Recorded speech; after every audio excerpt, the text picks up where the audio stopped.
We don't do stress at the AA. We do peace of mind, from roadside rescue to car, home or travel insurance. Relax. Yellow and Black have got your back.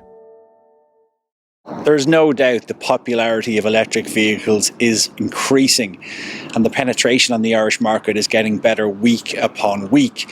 However, a criticism of electric vehicles is that they're expensive and there isn't a huge amount of choice. Well, this is about to change with models like this. This is the MG5 and it's two things. It's both good value and it's a different body style. For the first time, we've seen an estate.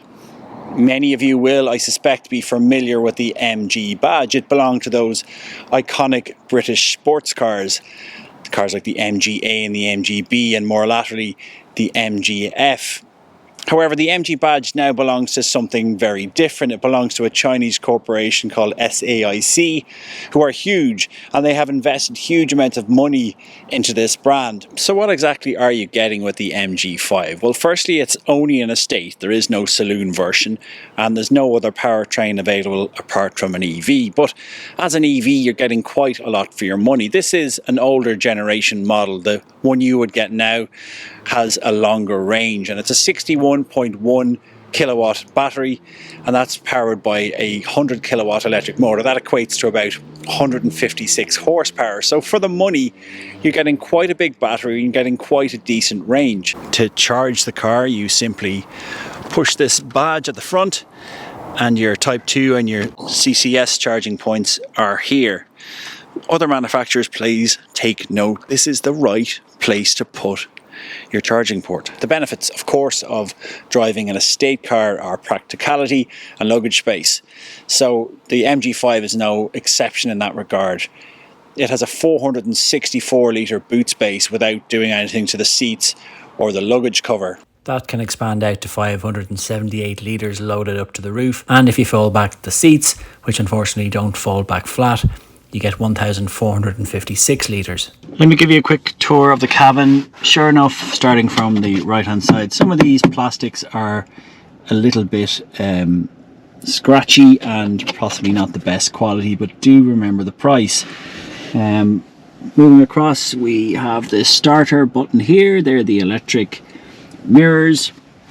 We come to the steering wheel. It's a leather multi-function wheel. So we have your phone controls, volume controls, and then all of the various menus. In the center console, you can see that there is it is in miles per hour, this car. However, there are kilometers on the inset, and obviously the digital speedo is in kilometers as well. Now you have your gauge, which instead of a rev counter really gives you an idea of your efficiency, whether you're driving efficiently, whether you're actually recharging through regenerative braking, or where you are up at maximum power. This infotainment system is a little bit basic. It's not the best, to be honest, but however, it does have Apple CarPlay and Android Auto. So when you plug that in, you don't really care, to be honest, because you have, you know, your Google Maps, your Spotify, all that good stuff. So it's really you really don't really care after that. Air conditioning system is as it is, quite simple. You do have your USB ports here, 2 of them. So that's for connecting your phone for Apple CarPlay. And then you have obviously the various modes, which you can see here. So your eco mode, you have your normal mode, and there is a sport mode as well. So look, to be honest, this doesn't feel like a huge amount of difference in those, but obviously the eco mode is if you want to get the most potential range from the car. So obviously there is the ability to regenerate the braking as well, so you can do that a little bit more using the key ERS cars. Apart from that, look, it's a decent enough cabin, pretty inoffensive, but look, the equipment levels are very good. You're getting pretty much everything you could possibly need here for in this exclusive model, which is, you know, €33,500. So that's decent. Okay, so what is the MG5 like to drive? Well, do you know what? It's much better than I thought it would be. I thought it would be pretty awful, to be honest, but no, it's decent. Like everything else about this car so far, you know, the steering is fine, it's comfortable, you know, it handles bumps reasonably well, of course, because, you know, they haven't opted to put 19 or 20 inch wheels on it like everyone else. They've gone for 16 inch wheels, which are A, decent for range, and B, keep the ride quality very, very comfortable. But just overall, it's a nice package. You know, I love a practical car. I love an unpretentious car, and this is both. It's you know, it's got a big boot. There's plenty of space in the back. The styling is completely inoffensive, and you know, it's a discreet family car that just happens to be an EV. So, you know, this car has been a real surprise to me, and yeah, I'd quite happily have one of these.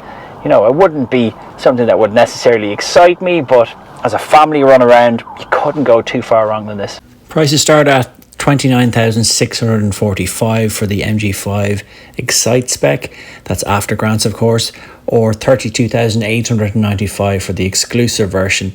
Add metallic paint and it goes to $30,345 for the Excite and $33,595 for the exclusive. I must say, I've been totally surprised by this car. I didn't expect to like it at all. I thought it would be a kind of a cheap, nasty knockoff EV, but I couldn't be further from the truth. This is a really practical, it is what it is, EV.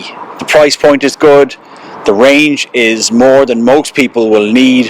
The equipment levels are excellent, and it just works. It's a practical family car with a decent sized boot, plenty of space in the rear, and it has everything you could possibly need at a price point which is quite sensible. So if you don't need a big electric SUV and you don't want to spend 40, 50, 60 grand on a car, then the MG5 now has to be on your list. This is a great entry point to EV motoring.